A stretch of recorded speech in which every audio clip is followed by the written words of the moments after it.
One aloe plant sitting completely frozen for 8 months. Same species, same window, same water schedule. The one next to it exploding with 7 new pups in under 10 weeks. The only difference between them costs less than $1 and it's already sitting in your kitchen cabinet right now. Not a fertilizer, not a grow light, not some rare imported soil mix. Something you've probably walked past 100 times while cooking dinner. By the end of this video you'll know exactly what it is, exactly how much to use, and exactly when to expect those first tiny pups to break through the soil. But first you need to understand why your aloe has been stuck this whole time, because it's not your fault. If your aloe vera has been sitting there looking the exact same for months, you have not been neglecting it. You've been following advice that sounds reasonable but is quietly working against you. Most people are told to just wait.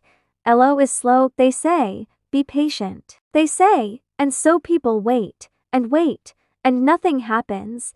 Here's what's actually going on underground while you wait. Aloe vera produces pups from lateral buds along its root system. For those buds to activate, the root zone needs 2 things at the same time: clean, oxygen-rich soil, and a very specific microbial environment. Most potted aloe plants don't have either. Overwatering, stagnant moisture, and dense potting mix create the perfect conditions for something called root zone fungal buildup. It's microscopic. You won't see it on the surface, but it coats the fine root hairs the plant needs to absorb nutrients. When those root hairs are compromised, the plant shifts into pure survival mode. It stops investing energy into pupping. It just tries to stay alive.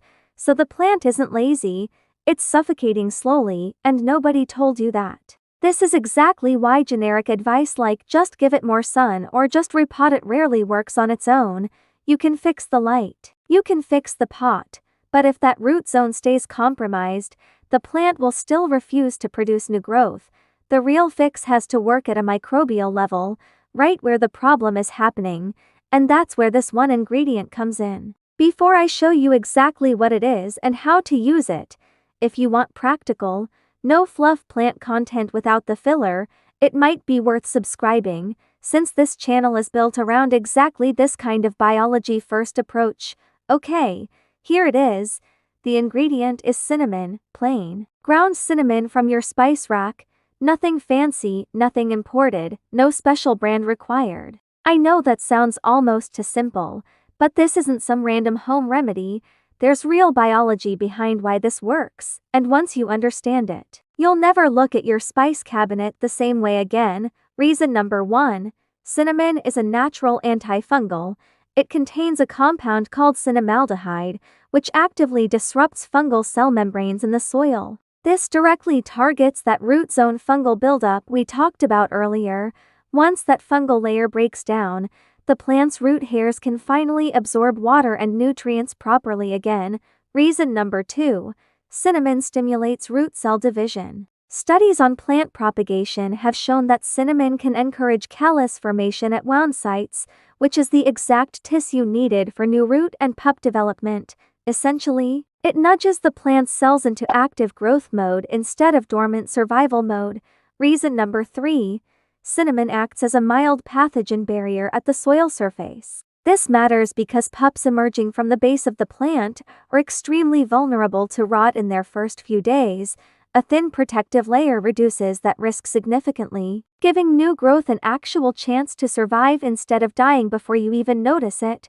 So this isn't magic. It's just biology working exactly the way it's supposed to. Now, let's get into exactly how to apply this, because the method changes depending on your plant's current condition. Method 1 is for a healthy but stagnant aloe. This is a plant that looks fine, has good color, but simply hasn't produced any pups in months.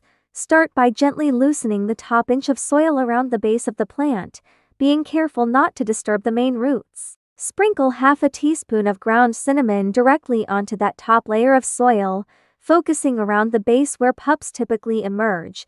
Water very lightly, just enough to let the cinnamon settle into the soil without flushing it away. Then wait 7 days before doing anything else. During this window, avoid the urge to add fertilizer or move the plant. since you want the root zone to stabilize without added stress. Method 2 is for a stressed or recently repotted aloe. This applies if you've just repotted, if the plant has visible root damage, or if it's shown any soft or mushy areas at the base. In this case, mix 1 teaspoon of cinnamon into a cup of lukewarm water and let it sit for 10 minutes to create a light cinnamon infusion.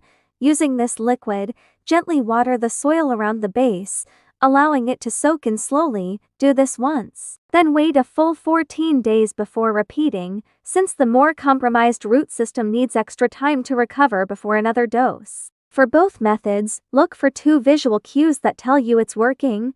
First, the soil surface should look drier and more crumbly within a few days, which means the fungal layer is breaking down properly.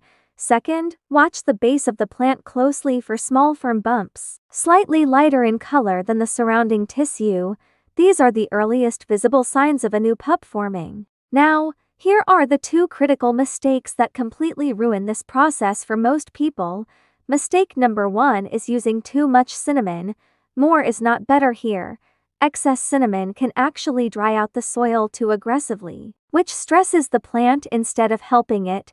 Stick strictly to the measurements given, and resist the temptation to add extra for a stronger effect. Mistake number 2 is combining this with heavy watering. Cinnamon works best in a drier root environment, since fungal growth thrives in constant moisture.